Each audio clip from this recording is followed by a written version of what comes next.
Yes, guys, how you doing? Welcome back to the Spurs Talk Show. I hope you're all happy and healthy, doing the things that you love with those you love to do them with. We got an interesting update for you today.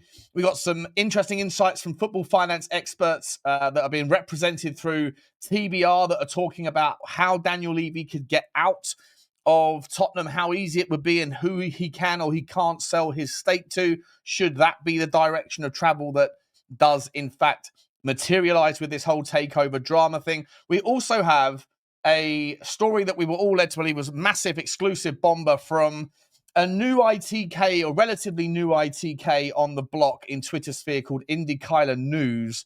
I don't know too much about them, but they blew up this summer for getting a couple of things right. I don't know if they just landed on some lucky guesses, but they've certainly got some takes and some, I don't know, credibility that's been handed to them by people like Ornstein and things in the past. So, and they were talking all about Paris Saint-Germain owners Qatar Sports Investment, the QSI, and the president over there, Nasser El Khalifi, that they have made inquiries again. It's not for the first time. This is an old story from a few years ago that's come back to life last night regarding the current ownership at Tottenham. I'll give you my take on that.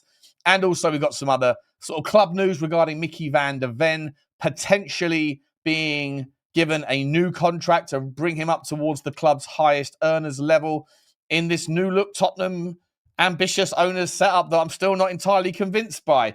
We've also got a breaking news story, which isn't about Tottenham, but I guess indirectly it is with regards to PSR and FFP. That literally this morning, about 5 minutes ago, it has just broken that the FA have charged Chelsea with 74 charges relating to alleged breaches of rules on agents, intermediaries, and third-party investment in players during the Roman Abramovich era. We'll give you what we can on that as well. Before we get into it, guys, please do smash the like button. If you enjoy this content, your like game is always incredible. Absolutely incredibly strong, and we love you for it over here. Thank you so much. Hit the subscribe if you haven't already. We're on the march to 40k. Hit the notification bell and drop a comment or two. Let me know your thoughts on today's topics. All these videos that you ever see on here will be available to be viewed on Spotify and listened to on Apple and Amazon Pods. Links in the description. Please go and check that out if that's your jam. And also, guys, this video is sponsored by the wonderful people over at okjersey.com. QR code just down here. And you can get yourself the new yellow kit has just been launched by them as of this morning, I believe. And any other Tottenham shirts you want, plus any other shirts that you'd like around the European heavyweights of football, around about £15-16 per jersey, plus you get 8% discount off with the code Sean at checkout, SEAN. So please do go and get yourself your nice Christmas replicas for your family and loved ones over there. Right, let's get into it, guys. Let's start with the Tottenham Hotspur's insights from a man named Adam Williams, who is a finance expert over at TBR Football. And he has said, with regards Daniel Levy stepping down as chairman, and there's sort of speculation as to what that means. Obviously, I've been talking about it all week. I don't know whether it's pushed or by design. I can't, for the life of me, figure out what the logical context of either story is. Both stories, like the idea that this was all planned and it was all part of a seamless transition that was known for months. Well, I think there's a very weak argument that you could only make if you were saying that was the only way that this can be interpreted. But on the counterintuitive side of that argument, if you were trying to represent an argument that Daniel Levy was essentially sandbagged and sacked, and he wasn't aware of any of these things until right before they were announced to all of us, I think the strength of the argument that you could make for that to be the only way to view it is also entirely weak and filled with holes. So it's very opaque, very difficult to understand what's going on. It's all very strange. And I think there will be sort of more and more changes, more and more drip feeds of information as the timeline continues. But for now, what we're left to wonder is things like, if Daniel Levy has been stepped aside, if he has been sort of pushed out of the way, then is his stake in ENIC the stake that would likely become the area where someone else would get the investment from? And well, as far as that particular context goes, this guy, Adam Williams, as the finance expert guy, has said this. He said Daniel Levy doesn't directly hold a stake in Spurs. Instead, he owns 29% interest in ENIC, which in turn owns about 85% of Tottenham. So he couldn't directly sell his stake in the club to a third party, but he could sell his stake in ENIC, which is based in the Bahamas privately. In theory, there are no restrictions in terms of who he can sell to. It's his asset. He can do as he pleases, even if it's someone the Lewis family isn't happy with. The only exception is if there is something contractual that states he would need to get board approval, but there isn't anything statutory that could prevent it, as far as I'm aware. He then carries on to say, whether he wants to sell is another matter entirely. He has been seeking a buyer for several years. That much is a matter of public record. Well, actually, he's been seeking an investor, not necessarily, and it's not necessarily regarding his particular stake. But anyway, that much is a public record. The statement they have issued says Spurs aren't for sale, but it doesn't say they don't want minority investments. And they have said in their own accounts they are seeking investment of some description. What we don't know is whose equity they were planning to sell within that. Was it Levy's, the Lewis families, a combination, or could they issue fresh shares and dilute their own stakes? It wouldn't surprise me if Levy was looking to realise some of the value of his own investment. His wealth is wrapped up in Tottenham to a much, much greater extent than the Lewis families is in the club. The Lewis family's wealth is in Tavistock, which owns Spurs, but also dozens of other businesses that are more profitable and valuable. Incidentally, Josh Levy, Daniel's son, is co-CEO of Tavistock, which is ENIC's parent company. That's an interesting layer. He also just finished up by saying Levy's reportedly valued the club at 3.75 billion, though we don't know whether that was really his appraisal or ENIC's. Either way, it's too high. That's the opinion of almost everybody that he's spoken to in that world. For context, 3.75 billion is not far off what Sir Jim Ratcliffe deal for a quarter of Man United valued them at. And they're one of the top 3 football brands in the world. Spurs are big, but not that big. Yes, the stadium is one of the best in the world, but they have lost money since they moved into it. As an investor, you're looking for where the return is. I don't see it at 3.75 billion. The fact that the Glazers couldn't sell it at the 6 billion they wanted, and the feeling in the market is that Todd Boehly and Clearlake have overpaid for Chelsea, says a lot. I think it's quite clear that Levy jumped before he was pushed, but the timing is a little strange. And now they have borrowed about 90 million from Macquarie, an Australian lender, which presumably is needed to meet running costs in the immediate short term. That doesn't strike me as the type of thing you'd do if you're anticipating a huge investment, either from a new minority partner or a naming rights deal. At least now, at least not in the near future. It's also somewhat at odds with the reports we've seen suggesting the owners are going to invest £100 million. ENIC could have loaned the club that amount and Spurs wouldn't have to pay any interest. That's interesting, isn't it? It's very interesting. There's so many different ways and takes and stances and glances you can take at this particular topic. Like, why, if what Vinay was saying, that the kind of new owners, if you like, the current owners, but they're being referred to as the Lewis family, not ENIC. Interesting little kind of sleight of hand there. Again, I'm of this impression that there's a rebranding going on, trying to wipe the slate clean. Maybe Daniel Levy's taking a little bit of that. The frustration that the fans have with Tottenham's ownership generally.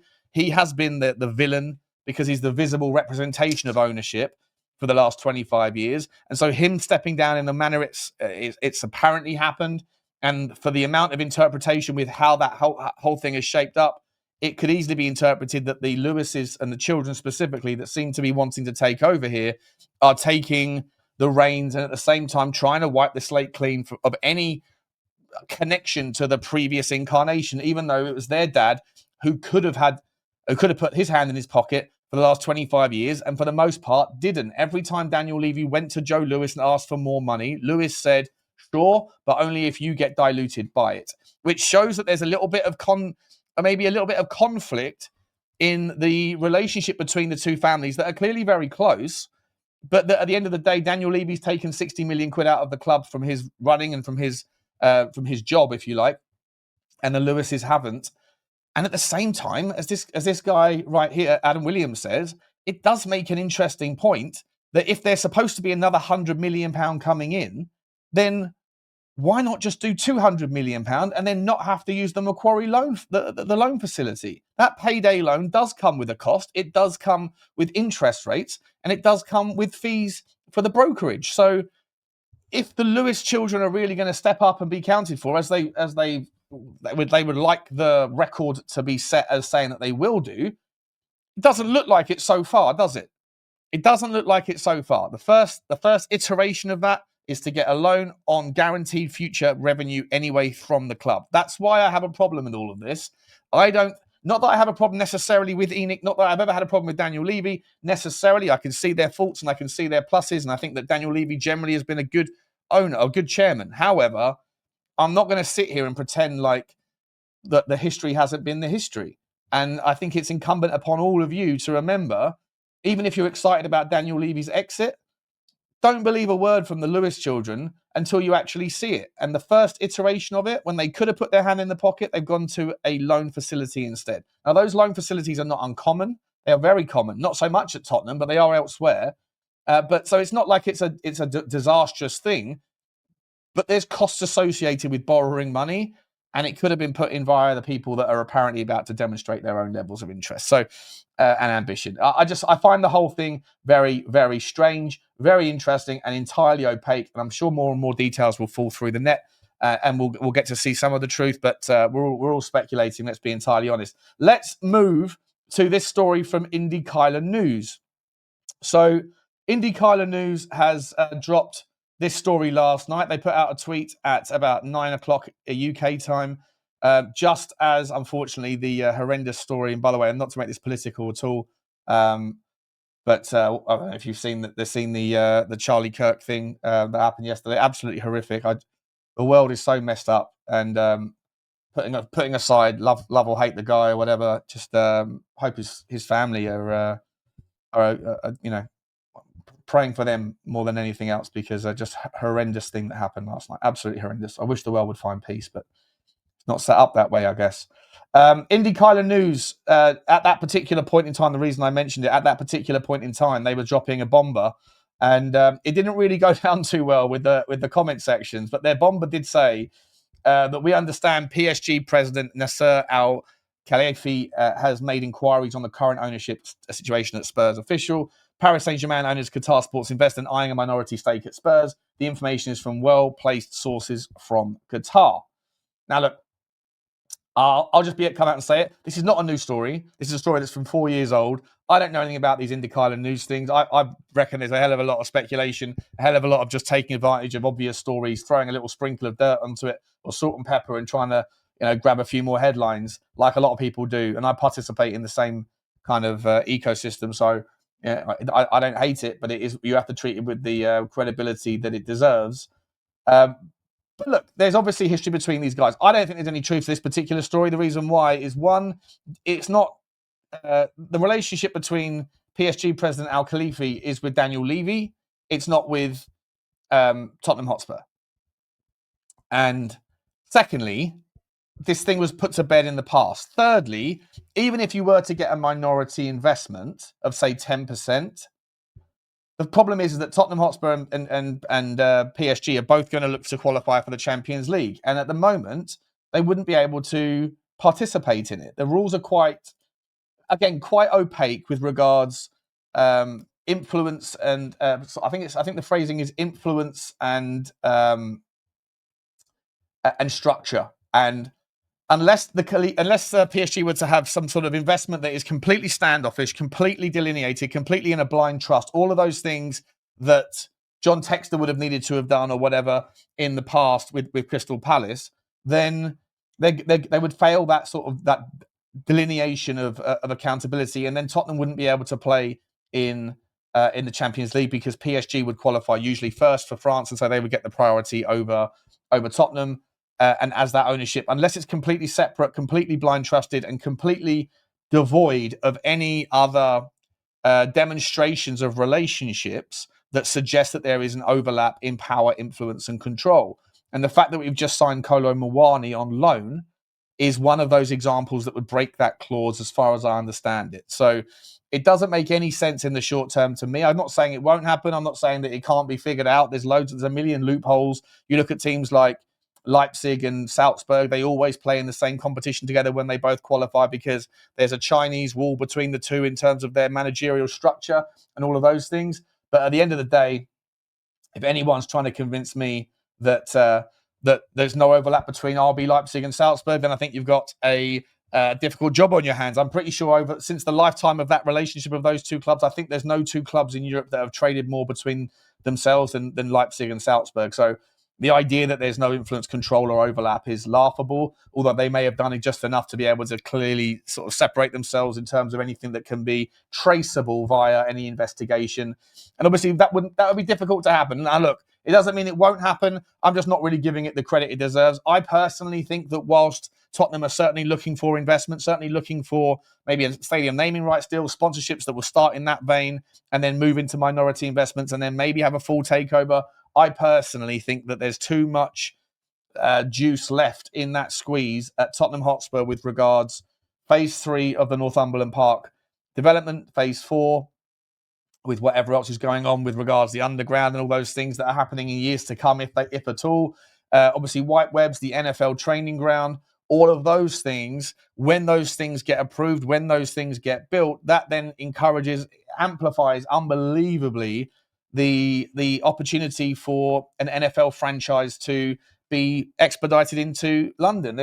You look online, and people have sent me hundreds and hundreds and hundreds of videos recently of NFL clips of shows of like ex-superstars from those games saying it's going to happen. There is going to be a London franchise. And where else would they possibly take it right now, right? They may use Wembley Stadium, or they may use a future stadium that isn't yet built if it's one of those, if it's something that does go in a different direction to Tottenham. But Tottenham are doing everything they can to present themselves as the obvious candidate. They have the retractable pitch. They have the beautiful stadium. They will have the training ground, the NFL training ground locally. All of those things would scream a franchise. And as I've said to you guys before, that if and when that happens, you look at the relative valuations of the 32 NFL teams, and look where Tottenham's current revenues or projected revenues for this year, you put them into dollars, and where would they sit on the rank of 1 to 32 and that's just as a football club, forget about everything else, they would rank about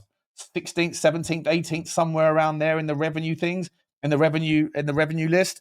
And yet their valuation at Tottenham at £3.75 billion, which Adam Williams, as I said earlier, thinks is too much. And there is this notion that as a football club right now, Chelsea were overpaid and United, all that stuff.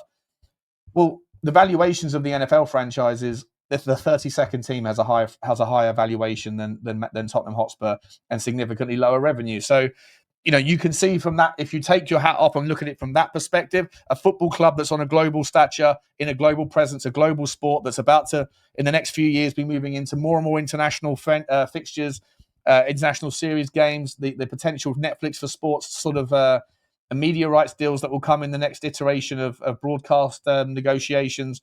All of those things amplify the valuation significantly just on the football side.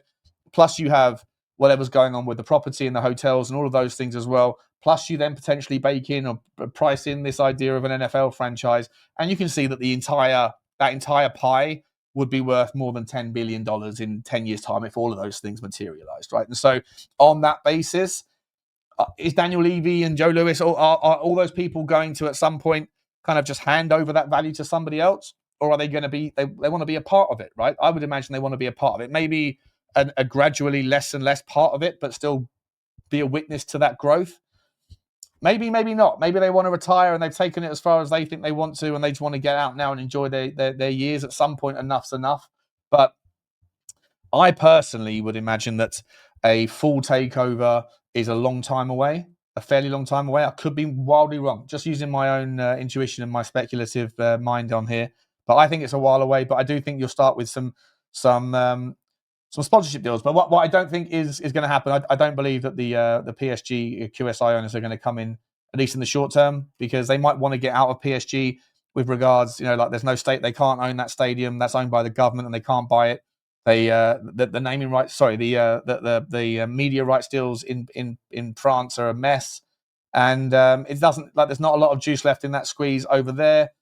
So maybe they would like to get out of PSG and come into Tottenham and do that. Maybe they'd like a Premier League. That makes a lot of sense. But whilst they still have the ownership of PSG, I think it will be difficult to make that kind of seamless transition, especially as both teams will be trying to compete in the Champions League at the same time. And it's very difficult to be able to see how you can delineate those things and get away from the control and influence category of the ownership test. So very, very, I find it interesting. it's very speculative though. But we'll move on, guys. We'll move on. Last couple of stories for you, just quickly regarding ownership and other potential issues. So there's a story that is breaking now regarding Chelsea. They have been charged by the FA with 74 alleged rule breaches. The conduct is subject to charges from 2009 to 2022, and primarily relates to events that occurred between 2010 and 2016. Chelsea have been charged for alleged rule breaches during the Roman Abramovich era. It's 74 breaches in total, as I say. The FA statement said the Football Association has today charged Chelsea FC with breaches of regulations J1 and C2 of the FA football agents regulations A2 and A3 of the FA regulations on working with intermediaries, and regulations A1 and B3 of the FA third-party investment in player regulations. In total, 74 charges have been brought against Chelsea. The conduct that is subject of the charges ranges from 2009 to 2022, but primarily between 2010 and 2016. Chelsea have until September the 19th to respond. Now, if you remember, Chelsea, when Abramovich first left and Bowley came in, I'm pretty sure Bowley went cap in hand to the Premier League and to the FA and basically had said, look, after auditing the books, we found a load of bad data, if you like, questionable outcomes and decisions that have been made from the previous incarnation. Just bring it to your attention so that you don't think that we're trying to hide anything here. And I think they initially accepted a relatively small fine, but the regulations and the investigation was still continuing. Obviously, like you shouldn't really blame the current owners for the previous owner's business. If you bought a house and the previous owner had murdered someone in it, like you shouldn't go to prison for the murder if the body's in the garden, kind of thing. But at the same time, it's not quite as clean as that, because the byproduct benefits to the brand of Chelsea of the misdeeds that happened under the Abramovich era still to this day continue. If they've broken rules that have allowed them to win trophies and compete for leagues and all those sorts of things, then they are still going to be able to attract players based on the relative frequency and the likelihood of future successes that is based primarily on the relative recency of previous successes, which if it was done and succeeded by the proxy of cheating, then you have to kind of take that into consideration as you move forward. On top of that, Roman Abramovich also left £1.5 billion debt. They wrote that off. And so Todd Bowley came in and was able to kind of put that same money back into the club and take a running jump with all of their incredible overspend in the last 3 years. So everything that Chelsea have today via Todd Bowley is as a consequence, in no small part, because of Abramovich's dealings and his conduct. So they may have gone cap in hand and said, look, we found this, just being honest with you. That doesn't mean that the Chelsea Football Club should escape and avoid consequences. So I'd be interested to see if those things are related to, if these things today are related to any of that. It's from the same investigatory period. But I remember the situation with Roman Abramovich being a lot of it about his PA. I forget the lady's name, and a lot of that was like she was being paid and paying other people in flats around Chelsea rather than it going through the books. So essentially trying to manipulate the revenue streams and of course the cost centers of the business by doing things off the books, similar to what happened with Manchester City and Mancini, I think it was. Back in the day, which of course those 130 charges are still being investigated. I'll tell you what, one thing I want to see happen is let's get to the bottom of the City case before we start getting into this one, please, because I mean they're two different things, and yet the FA and the Premier League are two different things. But at the same time, let's just we're getting a bit of a backlog here, right? I want to see the end of the Man City story before we start worrying about Chelsea, but Chelsea for sure still need to have their day to explain themselves as well. Last story regarding Tottenham, guys, is that Micky van der Ven is apparently about to be offered a new contract to bring him in line with where the club see him as a senior player. Rightly so. I think he's on a very, very small wage relative to his standard, relative to some of his peers now. And given his desirability, remember yesterday there were rumours that Real Madrid were looking at him for 75, I think it was, £1 million. Then I think it's only fair and right that this guy needs to be brought up in line. I'm not sure what the right number would be. Maybe 150 grand a week, something like that is probably the right level for him. young guy, one of the greatest talents in the club, one of the greatest talents in the defensive game, and certainly one of the most exciting players in the Premier League for his position. Obviously, he's got injury issues, but that shouldn't prevent him from getting his payments. Everyone else does. So good luck to him. I think Tottenham are smart to get this one settled as soon as possible. And apparently they are also still trying their hardest to get Bentancur to sign, but I'm not sure why that one's taking so long. I think Bentancur might be, maybe thinking about going somewhere else, doing something else. Not entirely sure, but it's taking a hell of a long time to get round to Bentancur's contract, doesn't it? I like the player. I loved him when he first came. I think that first injury followed by the setback from Matty Cash, I'm not sure he's ever really got back to his best. And now that we've got a Palhinha in behind where he can take the kind of strain off of Bentancur's responsibilities to do what he likes to do, which is be a forward-thinking 8, then I'd like to see him get a run in the team and hopefully stay fully fit. And this season we can see if he's really at the level that he would hope to get back to. And if not, maybe it's the right time to part ways. There's only 11 spots in the first team and only 3 of them are for midfielders. I think we can do better than some of the players that we have, especially if we apparently have this ambition. But this is where I'm going to leave it, guys.